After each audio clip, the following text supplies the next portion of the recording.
À présent, la revue de la presse de Bonferré et c'est avec Moustapha Abdrahman Zongoma.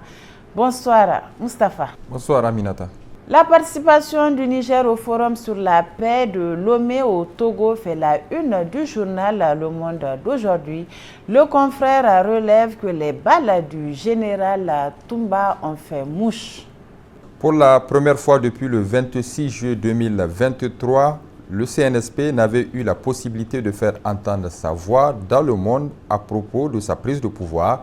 Même la communauté économique des États de l'Afrique de l'Ouest, la CEDEAO, l'organisation régionale à laquelle appartient le Niger, n'a pas daigné écouter ce pays avant de le condamner. Au Forum international sur la paix et la sécurité qui a été organisé à Lomé au Togo, le Niger a trouvé un porte-message à la hauteur pour expliquer à l'international les tenants et aboutissants de la situation qui prévaut au Niger, à la personne du général de brigade Toumba Boubacar. Le ministre de l'Intérieur du Niger n'avait guère mâché ses mots pour marteler la position du CNSP devant les velléités de ceux qui ont tenté de rétablir le président Bazoum dans ses fonctions. Mieux, il avait averti la communauté économique des États de l'Afrique de l'Ouest, la CEDEAO et tous ceux qui seraient tentés d'organiser une opération militaire pour libérer Bazoum, à moins que ce ne soit un cadavre que l'on veut remettre sur le trône. C'est du pur fantasme, a-t-il laissé entendre. On arme les terroristes, on affaiblit les armées nationales en leur refusant de s'équiper pour se renforcer et on fait appel aux forces étrangères pour venir combattre des soi-disant terroristes et le tour est joué. La France est capable de mobiliser des moyens militaires importants, notamment des véhicules blindés pour venir attaquer le Niger, alors que cela fait plus de 10 ans que sa participation à la lutte contre le terrorisme au Sahel est sujette à caution. La CEDEAO peut se réunir également d'art pour annoncer la réactivation de ses forces en attente, alors qu'elle n'avait jamais montré la moindre solidarité vis-à-vis de ces États du Sahel face à cette épreuve douloureuse qu'est le terrorisme. Pour le général Toumba, c'est aux Africains d'assurer leur propre sécurité et non par quelqu'un venant de l'extérieur. Toute la problématique réside pour lui dans les moyens militaires qui font défaut aux pays du Sahel. C'est tout cela que le ministre d'État Toumba était allé asséner à Lomé. C'est du grand Toumba qu'on a vu, du costaud, à l'image de son physique impressionnant qui a pu faire entendre la voix du Niger et de la transition nigérienne qui aura gagné en visibilité et en crédibilité internationale.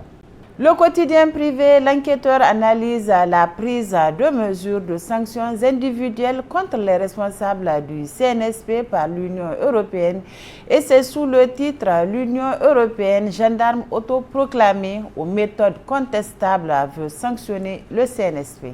Le lundi 23 octobre 2023, l'Union européenne, lors d'une réunion à Luxembourg et dans un élan paternaliste et dénué de nuances, a adopté un cadre juridique de sanctions des membres du Conseil national pour la sauvegarde de la patrie, le CNSP du Niger, la junte militaire qui s'est emparée du pouvoir à la suite du coup d'État intervenu le 26 juillet 2023.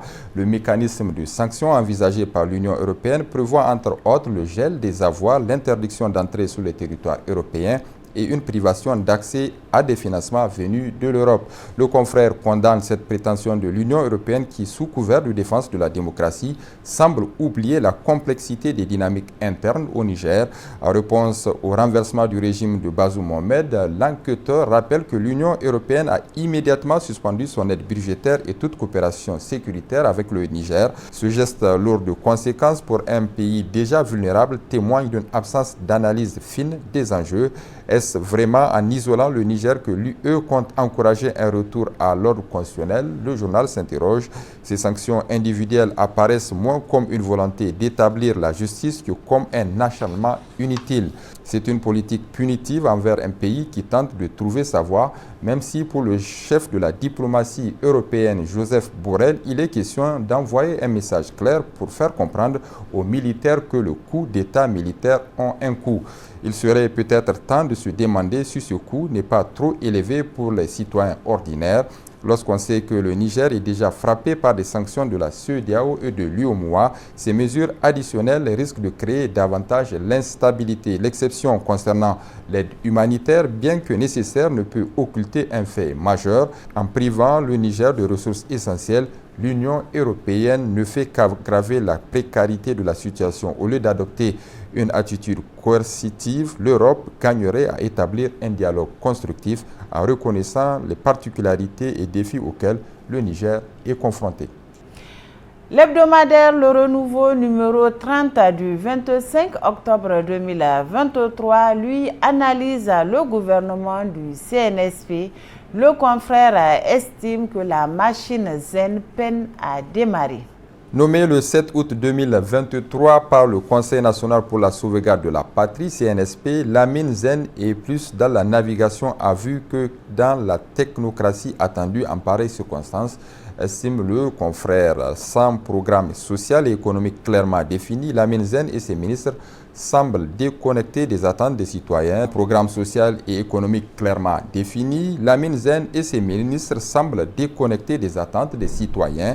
Les réponses aux innombrables défis qui se dressent devant les Nigériens se font attendre. Bien entendu, une bonne partie des écueils ne date pas d'hier, mais la réalité est devenue nettement plus rude ces 2 derniers mois. La situation est à la limite du supportable. Seuls ceux qui portent des œillères osent défendre le contraire. En nommant Bakary Yaw Sangaré au ministère des Affaires étrangères, le CNSP a commis une grosse erreur de casting. Tout laisse deviner que l'actuel ministre des Affaires étrangères n'est pas le diplomate capable de provoquer une embellie dans les relations tendues qu'entretient le Niger vis-à-vis d'une bonne partie de la communauté sous-régionale et internationale. On a vu le ministre du Commerce et de l'Industrie totalement impuissant face à la folle envolée des prix sur les marchés. Il est clair que le Fonds de solidarité pour la sauvegarde de la patrie mis en place par le CNSP ne peut aider à remonter la pente. Lamine Zen et son gouvernement n'arrivent pas à faire la preuve de leur capacité à endiguer les effets négatifs des sanctions qui frappent le Niger depuis le déclenchement des événements du 26 juillet dernier. C'est dire que le bout du tunnel est encore loin. Avant de nous quitter, Aminata, on découvre ensemble ces autres titres de journaux parus cette semaine. Il y a d'abord le journal Le Canard en Furie, numéro 350 du 23 octobre 2023, qui a titré « Amère vérité, le Conseil national pour la sauvegarde de la patrie doit le savoir, on construit avec des maçons du cœur, pas avec des termites et des rongeurs ». Niger Inter Hebdo, numéro 123 du 24 octobre 2023, Front politique au Niger, la Sainte Ligue, Hamma Amadou, Bazoum Mohamed. Et puis enfin, la une du journal L'Actualité, numéro 727 du 23 octobre 2023. Mal-gouvernance sous le règne de Bazoum, plus de 600 milliards de marchés frauduleux octroyés par affinité. Moustapha Zongoma, merci. Merci Aminata Yayamega.